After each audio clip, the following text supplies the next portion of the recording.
The next page is the cover of N64 Magazine issue 56, July 2001. It's screaming, "GameCube, it's war!"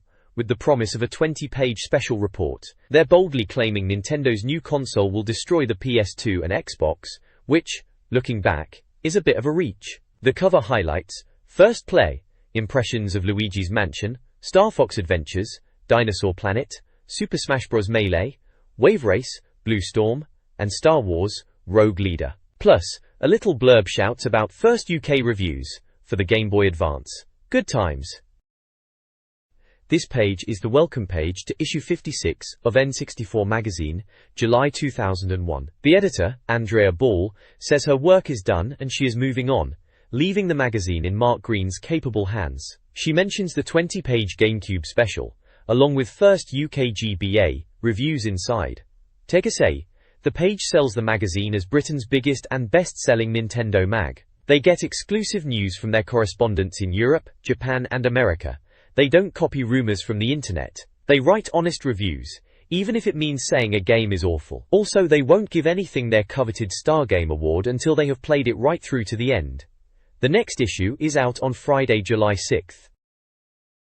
This page of N64 Magazine features the contents of issue 56 from July 2001. It kicks off with Planet 64 inches on page 8, including news on Zelda and Mario for the GameCube, the console's final specs, and what they amusingly call Panasonic's silver toaster. Then there's the N64 Arena starting on page 54, covering UK releases that have been reviewed, rated, and of course completed. Excitebike 64 inches gets some love, as Ninty's Ace Dirt Biker arrives. Warranted. The Import Arena starts on page 60, spotlighting the latest Japanese and American games. There's a first look at Lady Sia from TDK Mediactive for the Game Boy Advance.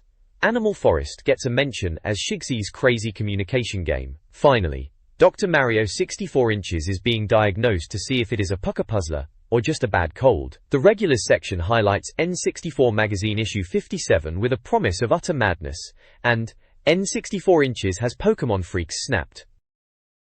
The next page, blimey, it's all about the GameCube and Game Boy Advance launch. The cover screams, "GameCube, it's war!" and promises everything you need to know about Nintendo's new console, including why it's going to stuff PS2 and Xbox. Cheeky! Below that, there's a snippet about the GBA launch, touting the first UK reviews of the launch lineup.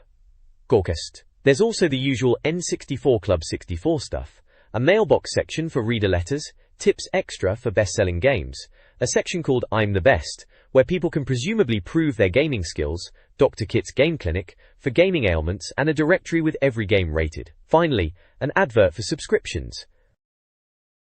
The next page is an early look at Lady Sia, a platformer for the Game Boy Advance. They reckon it's prettier than Rayman and compares it to Sega's Wonder Boy, but without the boy. The preview mentions blade-wielding wasps, a snake, and a lava boss.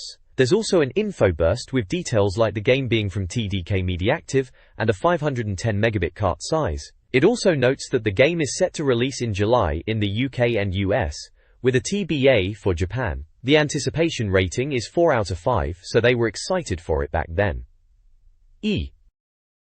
This page is a preview of Lady Sia for the Game Boy Advance. It talks about the game's graphics, comparing them to Rayman Advance, but suggesting Lady Sia has less confusing backgrounds. The article mentions minigames, a minecart section, and secret levels.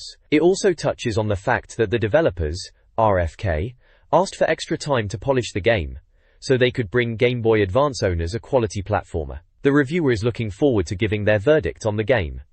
Soike. The next page kicks off with a Planet 64 news desk splash, promising the hottest news and previews. The big headline is, Mario and Zelda for GameCube, which was certainly exciting news back then. The article discusses Shigeru Miyamoto's plans for Mario and Zelda on the GameCube. There was talk of Mario getting a slightly more grown-up look to appeal to a wider age range, but thankfully, not like Duke Nukem. The new Zelda was being closely guarded, but they had shown a demo at Spaceworld the previous year. It was thought one or both would be Christmas 2002 releases. There's also a stop press about the GameCube prices, with a predicted UK price of £150. Other titles like Pikmin and Luigi's Mansion were mentioned as training grounds for the next generation of game developers. The bottom right has a contents blurb for features on the GameCube and Game Boy Advance. This page kicks off with final details announced. Oof, all about the Nintendo GameCube. They're talking about the tweaks made since E3, like the altered joypad button configuration.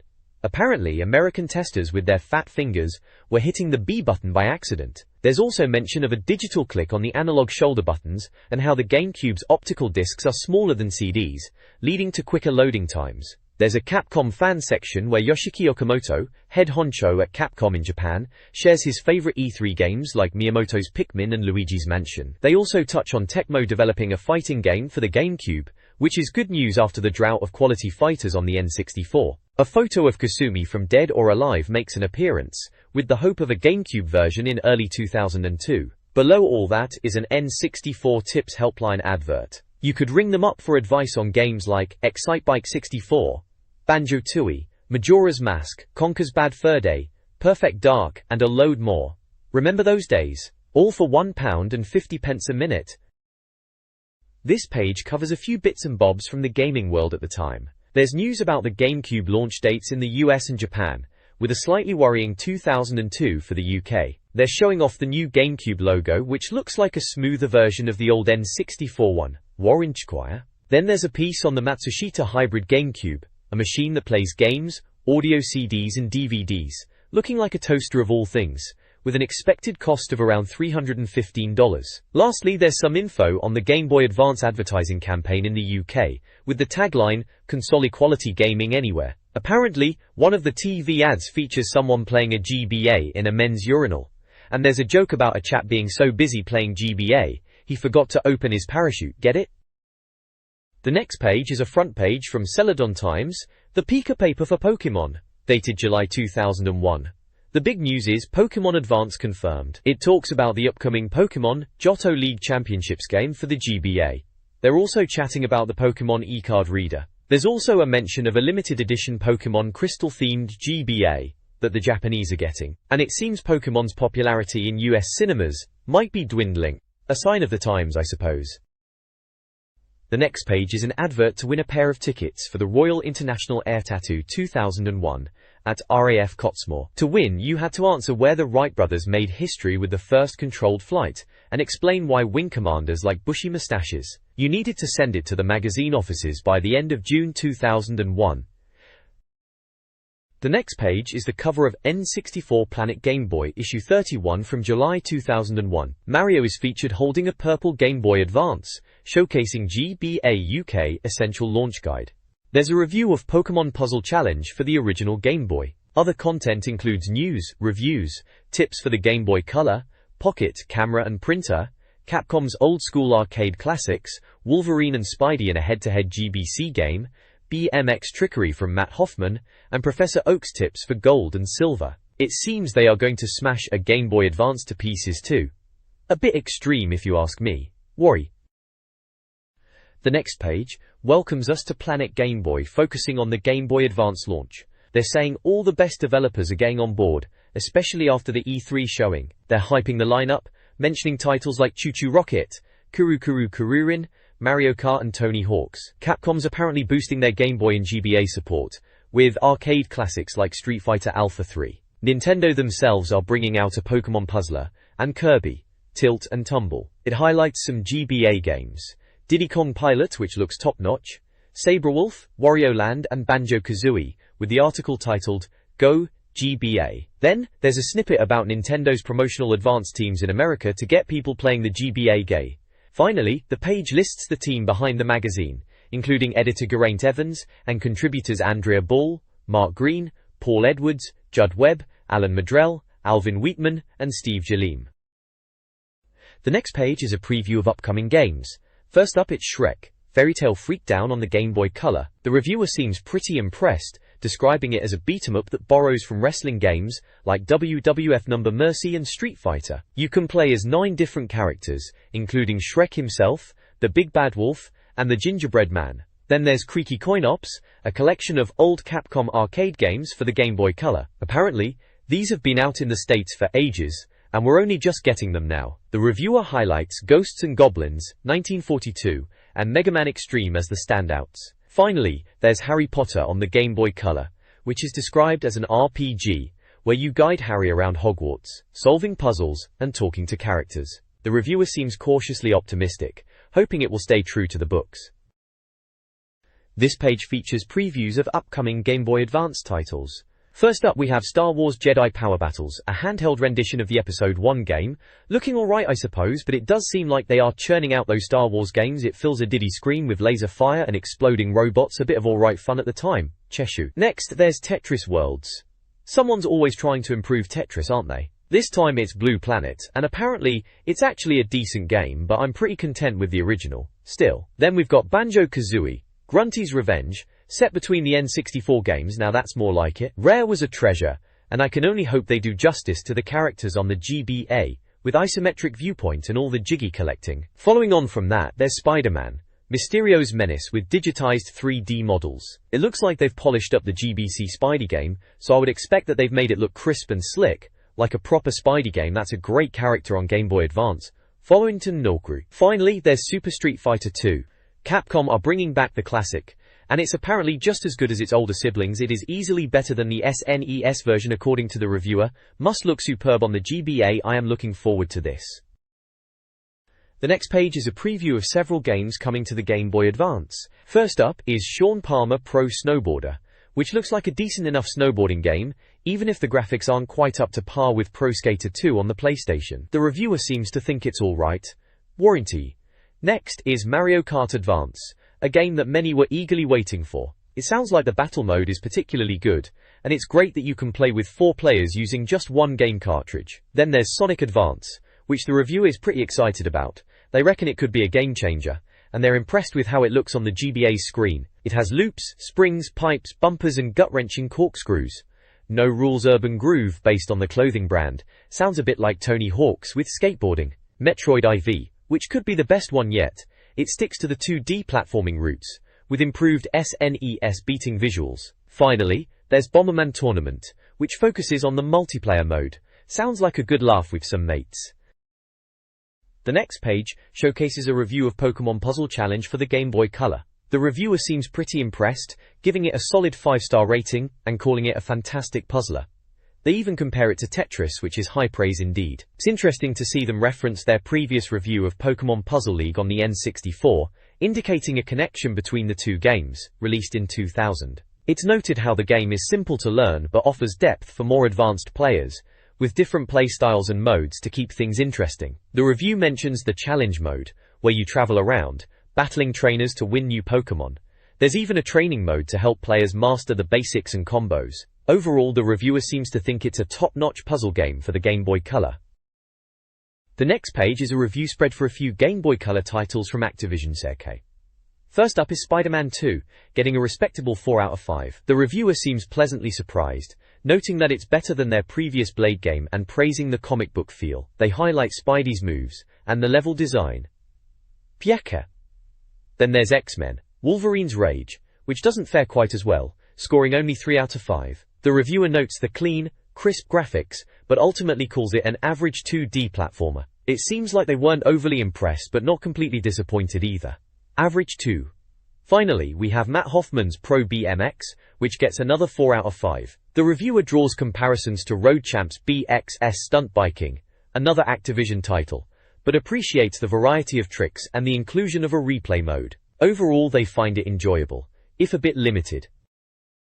This page is a review of the Game Boy Advance from Planet GBA, back when it launched in June 2001. The review talks about the excitement surrounding the release, highlighting that it had only been just over a week since its US release, and less than 100 days after the Japanese launch. It touches on the improved battery life, the familiar AA batteries, and the slightly tweaked power light. The review praises the D-pad despite some diagonal input issues with Kurin, and notes the clever positioning of the start/select buttons. There's also a mention of how easy the cartridges are to lose due to their small size, and it points out the GBA can play most Game Boy Color and Pocket games, although the bulky cartridges stick out.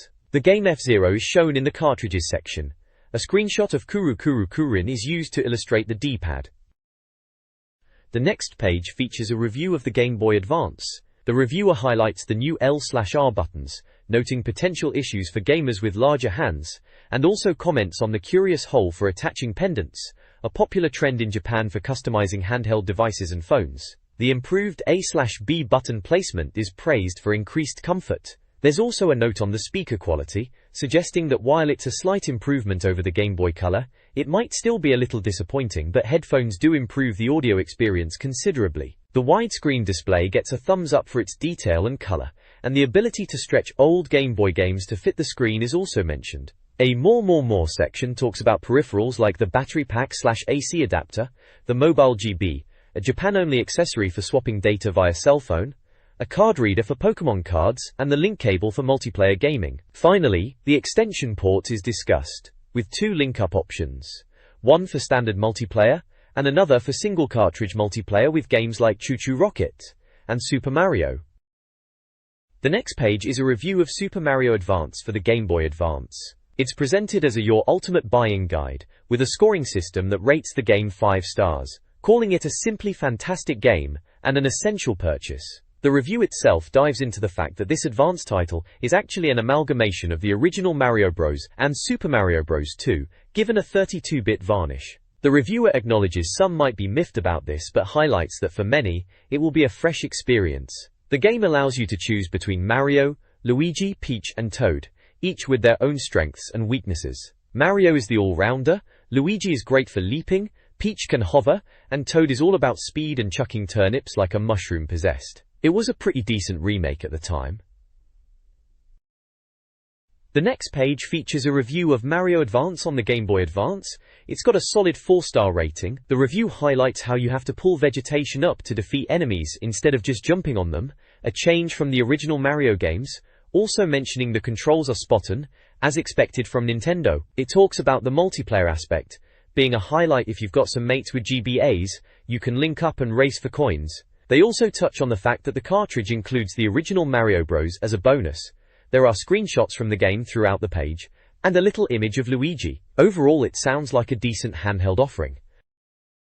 This page is a review of F-Zero Maximum Velocity for the Game Boy Advance, coming out on June 22nd. The reviewer seems pretty impressed by the game, highlighting its blistering speed and unique handling. They mention that cornering takes some getting used to, suggesting a pumping technique on the A button for grip. A word of warning about bumping into walls though, sounds like it's a harsh penalty. They reckon that mastering the tracks and the finger-nibbling suspense will be worth the effort. There's some gameplay screenshots showing the racing action and tips on how the boost pads work. This page is a review of F-Zero Maximum Velocity for the Game Boy Advance in Planet GBA, talking about the features and lifespan of the game. It highlights the unforgiving nature of the game, praising its focus on absolute racing perfection. There's a section called What's That?, which explains track hazards like broken track, walls, mud, ice, mines and jumps. The review also mentions multiplayer options, both single kart and multi-kart play. There are comments on the graphics conveying a sense of speed and some humor about chafing on the craft's underside if you hit the gravel. It gives the game a 5-star rating and claims casual gamers need not apply. A picture of 2 Game Boy Advances linked together can also be seen on the page. The next page is a review of Tony Hawk's Pro Skater 2 for the Game Boy Advance. Back when we were all pretty excited to see how 3D games could be crammed onto that little handheld, the reviewer seems impressed by the fluidity of the skating, even though the music isn't quite up to snuff compared to the original. They mention the isometric perspective might throw off some players who were used to the N64 version, but it'll remind others of older games. The levels are complex, with plenty of opportunities for tricks, but you've only got a minute and a half to pull them off. The reviewer notes that linking up with other players would have been fun, but alas, it's a solo experience. On the whole, they recommend it, but it's not quite up to Tony's usual standards, giving it a score of 4 out of 5. It mentions levels like the new school, a hangar with a grindable helicopter, Marseille, a warehouse, and the Big Apple itself. This page is a review of Choo Choo Rocket for the Game Boy Advance. It starts by mentioning the historic rivalry between Nintendo and Sega, and how Sega making games for Nintendo platforms was quite a thing back then, especially after the demise of the Dreamcast. The review praises Choo Choo Rocket as an original and addictive game, especially in multiplayer. It describes the simple but frantic gameplay of guiding mice into rockets while avoiding cats and messing with other players. The reviewer highlighted that there's up to 3,000 levels, along with a level editor, which was a big draw. A great deal is expected if Sega continue to bring titles of this caliber to the Game Boy Advance, The game is given a glowing review with a score of 5 out of 5. This page features a review of Rayman Advance for the Game Boy Advance. Developed by Ubisoft, it was priced at £30 and was released on June 22nd. The review praises the game's visuals, calling it one of the prettiest on the system. It highlights the lush forests, detailed backgrounds, and smooth animation. Rayman's moves and skills are also commended, noting the game's tried-and-tested platforming elements. The reviewer awards the game a score of 4 out of 5, stating that it's about as good as platforming gets on the GBA until Super Mario World arrives. As a fan of the original Rayman on the PlayStation, I can remember thinking this was a great handheld port, even if it was a bit easier than the original. The next page features a couple of Game Boy Advance reviews. First up is Castlevania Circle of the Moon, which gets a solid 4 out of 5. The reviewer notes that it's been a while since we've seen the Belmonts battling the forces of darkness, and highlights the RPG elements and Metroid-style exploration. They mention weird monstrosities reminiscent of Doom 64 and R-Type, which back then was high praise indeed. They also comment on the eerie choral soundtrack. Next, there's Kuru Kuru Kururin, a quirky puzzle game with ducks in spaceships. It scores a 5 out of 5, with the reviewer calling it surprisingly enjoyable and taxing on both fingers and brain. They mention a multiplayer mode where you can watch your mates crash into walls, which sounds like good fun. The next page kicks off with reviews for Game Boy Advance titles.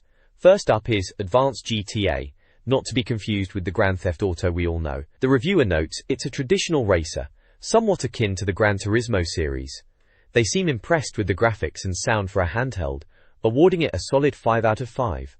Next, there's Pinobi, which they describe as a Rayman Advance meets Buck Bumble affair. The reviewer is less enthusiastic, noting it's quite easy and short, giving it only 2 out of 5 stars. They suggest Rayman Advance might be a better choice for platforming fans. The next page is a classic tips and cheats section, aimed squarely at us N64 and Game Boy owners. At the top, they're soliciting tips from readers, with the promise of an Action Replay online cartridge as a prize for the best submission. Remember those? Essential bits of kit for any serious cheat back in the day. First up is Blade, the beat-em-up. Not a bad game, but hardly a classic. There are codes for seeing both endings, and I distinctly remember the hidden sequence. Then we have The Simpsons, Treehouse of Horror, on Game Boy Color. I recall this not being one of the better Simpsons tie-ins, so the password section is welcome for people who don't want to suffer through it. Next is Road Champs. Enter TC4D as a password to unlock the BMX Superbike, plus unlock all game modes, including training, career, and tournament modes. Mint? There's also an Ask Oak section, where Professor Oak answers reader questions about Pokemon Gold, like finding the SS Aqua ticket, catching Marill, and getting into Tin Tower to catch Who. Solid advice for any aspiring Pokemon master. Finally, at the bottom we have Action Replay codes for Pokemon Gold and Elevator Action on Game Boy. Infinite money, rare candies, Master Balls, and other goodies for Pokemon, and health, infinite lives and weapons for Elevator Action. A decent collection of cheats to make life easier. This page showcases the Nintendo GameCube's unveiling at E3 2001, back when the console wars were really heating up. The article teases a 20-page comprehensive coverage of the GameCube. It mentions how Nintendo's presentation outshone those of Microsoft and Sony, highlighting upcoming titles like Luigi's Mansion, Star Fox Adventures, Super Smash Bros. Melee, and Donkey Kong Racing. I remember being genuinely excited about the GameCube back then. Those games did look impressive at the time. The next page, titled Index, is a preview of upcoming GameCube games. It lists titles such as Luigi's Mansion, Star Fox Adventures, Super Smash Bros. Melee, Wave Race, Blue Storm, Pikmin, and Cameo. Other games mentioned include Donkey Kong Racing, Animal Forest, Monkey Ball, Virtua Striker 3, Phantasy Star Online V2, Star Wars Rogue Leader, Metroid Prime, Raven Blade, Eternal Darkness, XG3, Mickey Mouse, and NBA Courtside 2002. Eternity. There's a small write-up on the GameCube itself, highlighting its smaller discs and powerful visuals, claiming it could often trump the PlayStation 2 and Xbox in terms of graphics. The release dates for Japan and the US are mentioned, with the UK launch date still up in the air at the time. The next page has a review of Luigi's Mansion for the GameCube. The reviewer notes the change in direction from the sprawling worlds of Super Mario 64 to a more confined, almost 2D-style world. It mentions that the game is brilliant fun, that the mansion itself is the prize in a contest Luigi wished he had never entered. The premise is that Luigi has to clear the mansion of ghosts, using a torch and vacuum cleaner. There are some screenshots showing gameplay, and the article highlights the need to steer clear of the ghosts as they can knock off 25% of your health. Also mentioned is Dave Mirra Freestyle BMX2, coming to GameCube, being compared to the Tony Hawks of biking. The reviewer notes that a screenshot shown is from the PlayStation 2 version, and that the GameCube version looks better. Finally, there's a small blurb about Nintendo's presence at a show, remarking that it was the most popular stand, with playable versions of Luigi's Mansion, Super Smash Bros., Pikmin, and Wave Race Blue Storm. It mentions Nintendo staff were dressed in black GameCube and Game Boy Advance t-shirts. This page features a preview of Luigi's Mansion for the GameCube. The article is titled Scion, and it highlights the game's graphics, controls, and gameplay mechanics, such as vacuuming ghosts. It also mentions Sega's Crazy Taxi coming to the GameCube. There's a small bit on Phantasy Star Online version 2, also for the GameCube, and a photo of Yu Suzuka. There's also a photo of the GameCube console and joypad. The next page is a preview of Star Fox Adventures, Dinosaur Planet on the GameCube, what was originally an N64 game. It shows screenshots of Fox McCloud exploring the dinosaur planet, and there's a bit of a joke about Slippy Toad getting a kicking. Ah, Slippy, eh? Always the butt of the joke. Ayaya. There's a mention of Shigeru Miyamoto suggesting the name change to Star Fox Adventures, originally Dinosaur Planet, which I thought was funny. The article also mentions that the GameCube version is a significant upgrade graphically, which was to be expected. 3 sections of the game were playable at E3, preceded by a zoomable galaxy map. Fancy. Also featured is the Pokémon eCard reader for the Game Boy Advance, which was shown inside a glass box at E3, after being at the Tokyo Game Show. The next page features a preview of Star Fox Adventures, which was quite the departure for the series back then, swapping out the R-Wing for more Zelda-esque gameplay. The screenshots show off the characters and environments, and the text highlights the new gameplay mechanics, such as the Zelda-style lock-on system. General Scales is mentioned as a new enemy, and there's a jab at Slippy Toad's voice acting. The GameCube controller is praised for its analog stick and button placement, particularly for toggling the in-game map. There's also a small piece about visitors to the Nintendo stand managing to finish the demo for Luigi's Mansion, a key being awarded to the player which unlocks a door on the 3rd floor. A Big Bros section mentions Panasonic's involvement in the manufacture of the GameCube. Nintendo apparently bagged scores of high-definition TVs for their stand to show off the visually stunning titles on the GameCube, such as Super Smash Bros. Melee. The next page focuses on Super Smash Bros. Melee for the GameCube. It bills the game as a potential killer app for the console, noting its similarity to the N64 version, while highlighting returning characters like Mario, Peach, Link, and Pikachu. The arenas are based on classic N64 games, like Falcon's F-Zero track. There's a section showcasing different stages from the game, such as Kirby's Dream Land, based on the SNES game of the same name, Sheik's Great Bay from Majora's Mask, and Peach's Castle. It mentions Captain Falcon is back with his Falcon Punch, and Pikachu's Thunderbolt move, Asker. There's also a small piece about Take-Two announcing a GameCube conversion of Duke Nukem Forever, but with reservations about Nintendo allowing Duke's questionable catchphrases on their system. The bottom of the page features a picture of Nintendo Satoru Iwata. The next page showcases Super Smash Bros. Melee for the GameCube. The article talks up the game's improved visuals and gameplay, highlighting the use of the GameCube's power to create dreamlike graphics and special effects. The reviewer mentions new characters like Sheik and the Ice Climbers, levels from Majora's Mask and F-Zero X, and the ability to take snapshots in-game. Fancy that. There is also a mention that Mario's new cape maneuver is useless. The page also teases a glimpse of a Zelda game for the GameCube, though they were disappointed it was just old Space World footage, but hopefully a proper look will be had in the future. The page also mentions the game could be ready for Japanese launch in September. The next page features Wave Race, Blue Storm for the GameCube. Blimey, what a looker! The review raves about the graphical fidelity, particularly the water effects, reflections, and details like underwater weeds, which could clog up your jets. They mention a new nose-mounted camera and tweaked stunt scoring system. The multiplayer mode is also praised, though apparently you lose the reflection effects in that mode. The reviewer seems impressed with the handling and the enhanced wave physics. There's also a bit about winning a Game Boy Advance at a Nintendo stand. hosted by a terrifying mechanical Mario, and then replaced by an equally scary Wario. Finally, a blue Nintendo GameCube bag is shown. Winnie. The next page features Pikmin, which was quite a departure for Miyamoto at the time, wasn't it? The preview talks about directing 100 of these little fellas, and the motion blur effect being a GameCube specialty. It mentions different colored Pikmin with various abilities, plus a glimpse of Turok evolution, which I remember was supposed to recapture the brilliance of the original Turok. And a little section on the GameCube's packaging, noting how the smaller discs left room for memory card containers, simple but effective.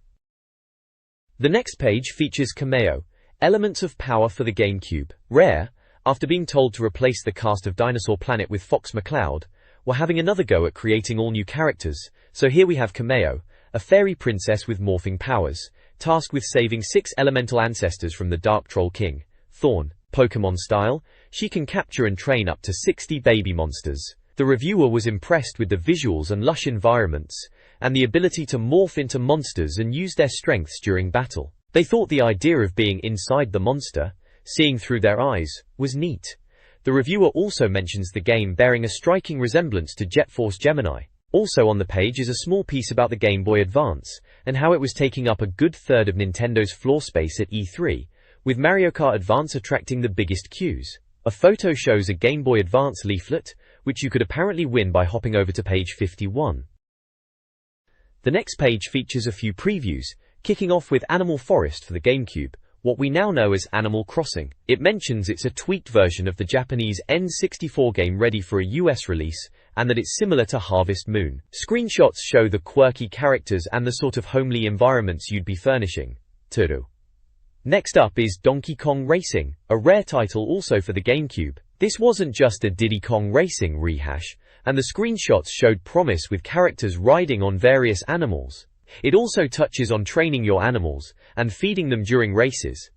I remember being excited for this one, but sadly, it never saw the light of day. Lastly, there's a Crash Bandicoot, The Wrath of Cortex preview, highlighting that Crash was heading to the GameCube after being associated with PlayStation for so long. It mentions Coco Bandicoot being a playable character. There is a small piece named, Thanks for the Memory, about the new GameCube digicards and how they are better than the N64 memory packs with more storage, and how you can use the SD card adapter to increase memory size too.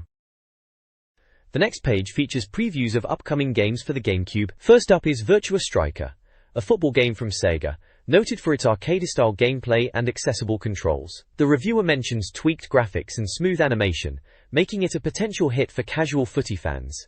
A screenshot shows gameplay, and a note mentions Gary Goalhanger. Next is Super Monkey Ball, another Sega title, described as an enhanced version of an arcade Marble Madness-style game. The preview highlights the game's precise controls, and the objective of collecting bananas while navigating tricky courses. Screenshots show the gameplay, with various monkeys rolling in balls to collect bananas. There's a mention of the game taking advantage of the GameCube's graphical capabilities. There's also a note about Sega's commitment to the GameCube, despite it being a Nintendo console on their stand. Rumors suggest conversions of games like Daytona USA, and a potential joint Nintendo-Sega title featuring Sonic and Mario. A final bit mentions Capcom's Resident Evil Zero being showcased at Nintendo's Space World show. The next page gives us a look at Phantasy Star Online V2 for the GameCube, back when the GameCube was still the new kid on the block. They were touting improved speed and visuals, which was to be expected. They also mentioned a 4-player split-screen mode, which would have been quite something at the time. There's a celeb spotting section, mentioning how folks were pointing out famous Nintendo faces at E3, like Shigsy, Chris and Tim Stamper from Rare, Julian Egerbrecht from Rogue Leader, and Gary Coleman. It also mentions many GameCubes at E3 had 2 or more joypads plugged in, allowing folk to battle each other on Smash Bros, or race for victory on Wave Race. They're talking up Smash Bros as addictive with 2, 3 or 4 players, and the weapons were also mentioned. The page ends with a little nod to fancy Game Boy Advance wallets that were everywhere at E3.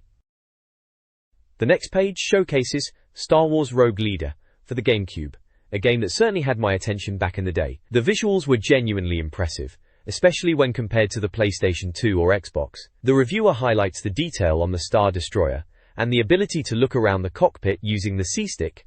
I remember those were the days when such details were groundbreaking. The game promises recreations of iconic moments from the original Star Wars films, with Luke Skywalker, X-Wings, and TIE Fighters. It also mentions some gameplay enhancements, such as commanding wingmen. There is also a section on how shops could order promotional materials for GameCube. Finally, there's a Good Show section describing Nintendo's stand at a show, with a large screen and Alton Tower-style fountains. A press pass is shown for Mark Green, deputy editor of N64 Magazine. The next page covers a few upcoming GameCube titles. First up is Metroid Prime from Retro Studios, slated for release in late 2002. The reviewer seems quite excited about this one, highlighting the first-person perspective, the blending of perfect dark-style blasting with adventure and puzzle elements, and the impressive graphics. Next we have Raven Blade, also from Retro Studios, and due out in 2002. This is described as an RPG adventure, with some rather impressive animation and martial arts-inspired combat. The reviewer praises the atmosphere and architectural details. There's a section on the Wavebird, GameCube's wireless controller, which appeared in final form at E3, and Pikmin's creator apparently used it to great effect. There is also a small section with a photo of the Game Boy Advance system, and some words on the handheld's timeline. This page features a preview of Eternal Darkness for the GameCube. It's described as a survival horror game with time travel, multiple characters, and a sanity meter. It was apparently one of the spookiest titles on Nintendo's stand at E3. The reviewer also notes that the backgrounds are much improved over the N64 version. There's also a brief mention of the ability to target specific body parts on enemies, even removing their limbs. A bit gruesome, eh? There's a snippet about Madden 2002, coming to the GameCube, which EA are bringing a version to GameCube. Apparently the players are astonishingly lifelike. Spyro the Dragon is also mentioned as making his way to the GameCube, courtesy of Universal, with screenshots from the GBA version. How quaint. The next page is a preview of XG3, Extreme G3, from Acclaim. This futuristic racer was originally slated for the N64, but we're seeing it on the GameCube, and it promises blisteringly fast speeds and intense track designs. The reviewer notes the tracks are wider, making it easier for newcomers, whilst keeping enough challenge for veterans of the series. There's also a small blurb about Galleon, by the Tomb Raider team at Interplay, which is coming to the next-gen consoles, but don't expect it on GameCube until after 2002. We also have mention of a Crouching Tiger, Hidden Dragon game coming to the GameCube based on the Ang Lee film, with visuals allowing Chow Yun-fat and company to be recreated in detail. This page delves into the realm of upcoming GameCube titles. We have a preview of Mickey Mouse, a platformer from Capcom due out in 2002, and early impressions of Universal Studios, based on the theme park tour and slated for a November release, which appears to feature Jurassic Park and Back to the Future. The page also briefly mentions Top Gear Rally 2 on the N64, hoping for a November release. Lastly, there is some gossip regarding wrestling games coming to the GameCube. Nintendo. Also a small side panel talks about Mario Kart on the GameCube. Nintendo. This page features a preview of NBA Courtside 2002 on the GameCube. The reviewer is impressed with the graphical improvements, particularly the reflections on the court and player animations. There's also a competition to win a shed-load of GameCube goodies, including a limited edition GameCube satchel and Pokémon toys, all obtained from E3. To enter, you had to answer a question about which game was demonstrated at E3, using the Wavebird controller, and send it off to N64 Magazine. Good luck to those who entered back then. The closing date was July 12, 2001. This page is an advertorial for the Pokemon trading card game's Neo Discovery expansion. It talks about the new features, like Unknown Pokemon and Darkness/Metal Pokemon, and mentions the Gold and Silver Game Boy titles. It also highlights the two theme decks, Brainwave and Wallop, and what kind of cards they contain. Back then, the Pokemon trading card game was absolutely massive with kids, so this would have been prime reading material for them, seeing what new cards they could get their hands on. It mentions the Neo Discovery set is the only series so far to include the Unknown creatures from the Gold and Silver games, and there's 26, one for every letter of the alphabet, and says, "Can you catch 'em all?" which is quite a lot. The next page is an advertisement for the Pokemon trading card game Neo Discovery set. It features a temple, Unknown Pokemon, and the Wallop and Brainwave theme decks. It's reminding us to discover the secrets of the Unknown, with more than 20 brand new Pokemon. I recall the late wave of Pokemon cards that appeared in the early noughties. It was clearly a money spinner for Wizards of the Coast. The next page is a right blast from the past. It's a review page covering some top N64 titles. Front and center is Excitebike 64, which back in the day was a pretty decent motocross racer. The reviewer seems to rate it, and it looks like it was hitting British shores around this time.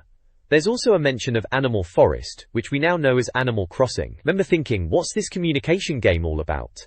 It was a bit of a weird concept at the time, but it clearly took off. Finally, there's Dr. Mario 64, another puzzler featuring everyone's favorite plumber. The reviewer's pondering if it's what the doctor ordered, haha. Looks like a solid lineup of games they were checking out back then. Or the next page delves into how N64 Arena Magazine rates games, starting with a humorous title on top. It explains the scoring system, highlighting that a game needs to be played to the end to be considered for the Star Game badge, which signifies a score of 85% or above. The scoring breakdown is as follows. 85% and above earns the Star Game badge, 7,084% indicates fantastic fun, 5,069% signifies a playable but unremarkable experience, and 2,049% represents lazily programmed games. Anything below 20% is deemed absolute wretched crud. There's a section called Team 64 Inches, featuring headshots of the reviewers, with humorous captions about their experiences playing Animal Forest. Andrea Ball is accepting insurance payments against stick-related accidents, Judd Webb is sulking about the train journey, Mark Green is chatting up a cactus, Dark Mark is doing an Anne Robinson impression, Geraint Evans is having his wallet looked after, Paul Edwards is promised radical waves, Alan Madrell missed the train, and Steve Jaleem is a Patrick Moore fan. Each reviewer has his game of the month listed. The next page covers Excitebike 64, proclaiming that motocross comes right out of left field. The review mentions the game had been reviewed previously in issue 43 but was delayed, so here we are again. There are screenshots and humorous captions. The info burst details reveal it's from Nintendo, is 128 megabits, supports 14 players, needs 44 pages on the controller pack, and supports both cartridge save and rumble pack. It was out now in both the US and UK and cost £45. There is also a Star Game Award. The review calls it one of the N64's finest races. The next page focuses on Excitebike 64, giving it the Edit This treatment. It showcases the game's track editor and various in-game features. They're having a laugh with the track editor, pointing out you can only make bobbles, which are a bit rubbish really. The reviewer seems pretty impressed with the soundtrack, calling it rauque and comparing it to F-Zero X. I remember the music being decent enough at the time. There's also a bit about how you've actually got to think to be good at the game, managing your turbo and landing jumps properly, which is true enough, it's not just a case of holding down the accelerator. The next page features a review of Excitebike 64, showcasing various tracks like Mountain Quarry, Canyon Chasm, Construction Yard, Rainforest Run, Goldmine Rush, and Blizzard Blitz. The reviewer praises the game's handling and its faithful translation of the Excitebike experience to 3D. They also highlight the retro unlockables, intuitive controls, and enjoyable multiplayer. It's noted the reviewer clearly enjoyed the semi-realistic yet thrilling handling that made the original game so popular. At the time, Excitebike 64 was a solid entry in the N64's library of racing games, offering a good mix of arcade fun and challenging gameplay, a worthy update to a NES classic. The next page features a review of Excitebike 64 for the Nintendo 64. It highlights the multiplayer mode as a strong point, praising the track editor and visuals. The reviewer draws a comparison to Wave Race 64, noting the impressive physics and handling. Negatives include the Hires mode, a limited track editor, and longer loading times. The game receives a 90% verdict, with praise for its handling and track design. The review concludes with a recommendation. The next page features a review of Animal Forest, which was an import title at the time. They mention it came as a surprise announcement at Nintendo's Space World show. The reviewer notes it's a communication game from Shigeru Miyamoto, focused on friendships and interacting with characters. The page shows screenshots, including managing items, a mole character, animals in the forest, and the post office. The N64 passport-compatible code is also featured. The info burst section lists details like it's a Nintendo game, 256 megabits cart size, supports 14 players, requires 20 pages on the controller pack, and cartridge save is available. It also mentions it was available in Japan at the time, costing 6,800 yen, which was about £39. They touch on the game's surreal community, with guitar-playing dogs and purple peacock-tailed aardvarks. Oh, the Japanese, eh? The next page is an amusing look at a day in the life of a character in Animal Forest. It's a tongue-in-cheek diary entry, following the player character as they encounter angry moles, chat with villagers like Maple, get hassled for donations, and attract the attention of bees. There's even a bit about scaring female villagers with their ugly face. It ends on a positive note with the character starting to like the village. A Family Matters sidebar notes that when Shigsy began work on Animal Forest, he created it so that family members could play together, and that there are 4 save slots, so mum, dad and kids can all take turns to play, passing messages and presents to each other. The next page is from the Import Arena section and focuses on Animal Forest for the 64. It highlights the letter writing function in the game, explaining how to find letter paper, write a note, attach a present, in this case a scabby old bone, and send it via the post office. The article humorously notes that the present didn't arrive, and concludes with the reviewer being stumped by the game. The writer then reflects on the language barrier and the initial confusion upon starting the game, including being dumped in Animal Forest and encountering gibberish-speaking characters. The visuals are praised, and the game is described as a communication game with a simplistic and stylized world. Aspects such as seeing the moon's reflection, being wished well by a kitty after saving, and the dancing oddities are mentioned. It also notes that the bear makes off with the player's money as payment for the player's new home. Warrington Dogs. The next page is an Animal Forest review from July 2001, and as expected with Animal Forest there's a language barrier, which is fair enough. The reviewer thought it was visually divine and innovative, but a bit young, and without a real goal. They did suggest Harvest Moon 64 as an alternative, which was a decent shout at the time, for a similar vibe but one that you could actually understand. It got 80% overall, with a brief summary on the accessibility issues for us non-Japanese speakers. I remember being intrigued by this game, but never being able to get my head around it without understanding what was going on, a bit like most of my relationships back then. This page is an Import Arena feature reviewing Dr. Mario 64. Released towards the end of the N64's life, the reviewer isn't exactly thrilled, calling it a rehash of the old NES and SNES game, with Nintendo laughing all the way to the bank. They reckon it overcomplicates a simple premise, and they're holding back on the usual praise, even calling it cack. Harsh. The page includes various screenshots from the game, highlighting different modes and features. There's a section called Info Burst, with details like it being a Nintendo title, 32 megabits cart size, supporting 14 players, and costing about £21 back then. It wasn't available in the UK at the time of publication, indicated by TBA, for its release date. The next page features a review of Dr. Mario 64. The reviewer is not particularly impressed, describing the game as multi-flavored tripe. They summarize the different modes: classic, flash, marathon and score attack, all sounding rather tiresome. The review lists pluses and minuses, giving it some credit for the 4-player mode, but criticizing its visuals, music, and lack of imagination. The reviewer recommends Pokemon Puzzle League as a superior alternative. The visual score is 5, sound is 3, mastery is 2, and lifespan is 3, culminating in a final verdict of 43%. Ouch. The reviewer Geraint Evans calls it a below-par puzzler. An insult, frankly. The page also notes the game is passport compatible and includes a code for UK machines with a converter cartridge. The next page is the cover of Club 64, welcoming N64 owners to the magazine. It's got a tips extra section and features Conker, Banjo-Kazooie and Pikachu, a real mascot mashup. There are teasers for sections like Club 64 Mailbox, I'm the Best, Dr. Kit's Game Clinic, and a directory, plus a mention of subscriptions. Also, a voucher for £5 off is advertised, and the magazine is dated July 2001. This page is the Club 64 Mailbox section. A reader named Joshua Clark points out similarities between the Pokemon Who and the website Who.com, suggesting Nintendo may have taken inspiration from it. There's a letter about a kid from issue 49 being featured again in a newspaper article about Nintendo addiction, with the writer joking about the kid being attacked with a rake. The correction corner highlights reader corrections to the magazine. Ian Hughes points out a mistake in the Pokemon Gold/Silver guide, correcting the availability of Faninopai and Donphan. Ewan Conway notes errors in the Pokemon Stadium guide. Peter Knowles corrects a statement about the last SNES Street Fighter game, reminding readers about Street Fighter Alpha 2 on the SNES. Mike Hunter corrects the color of Naboo's score in Battle for Naboo, and Jonathan Mace points out that the golden items in Banjo-Tooie are quavers, not crotchets. Sean Hinton corrects Tip-Top's last appearance, it was actually in Banjo-Kazooie. Tom Richards asks about missing page numbers, and George Armstrong points out an upside-down map in a Pokemon review, with Ed promising the culprits have been dealt with.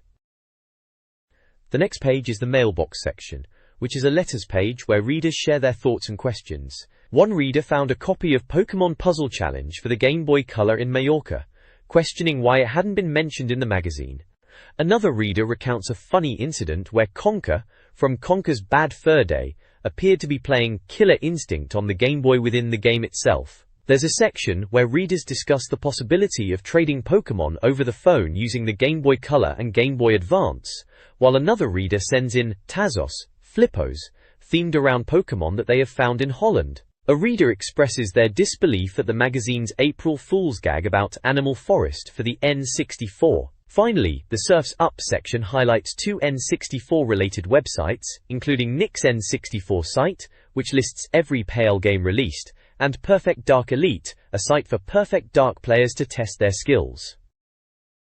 The next page showcases the Mailbox Club, featuring bonus letters from readers. One reader asks about the Banjo-Tooie review and Mark's blisters, while another talks about making funny car number plates, sharing a list of amusing N64-related registration ideas. DOS. The section, Bargain Hunter, highlights N64 game deals from various stores. The GameCube is mentioned, with a note about a newspaper article suggesting it might be scrapped if it wasn't popular. The online bargains at Special Reserve include deals on the Turok series and F1 World Grand Prix. There's also a Woolworths receipt shown. The Bargain Hunter also rewards a reader with a prize. This page showcases the N64 board, a section dedicated to fan-created content. There's artwork featuring characters and scenes from various N64 games, including The Legend of Zelda, Majora's Mask, Conker's Bad Fur Day, and Pokémon Snap. We see a good mix of styles, from watercolors to pen drawings and collage. Paruff. The fan submissions are all pretty cool, especially the Zelda stuff. Someone's even done a Link vs. Dark Link piece, which is a classic showdown. It's nice to see the magazine giving these artists some recognition. The next page is a Tips Extra section, focusing on getting the upper hand in some of the top N64 games. First up is Banjo-Tooie, with a tip on how to drive the submarine on land in Jolly Roger's Lagoon, which is handy. There's also a double jump tip for Banjo, useful for getting around. Next is WWF No Mercy, with a tip on winning handicap matches by using weapons backstage, a classic way to cheese the game. Chari. Then there's Conker's Bad Fur Day, with a tip for the Colors multiplayer mode on how to fall a long way without taking damage, and where to find the hidden flamethrower and rocket launcher. Cheeky. Lastly, there's a tip for Zelda, Majora's Mask involving land title trading with the Deku Scrubs to get 200 smackers.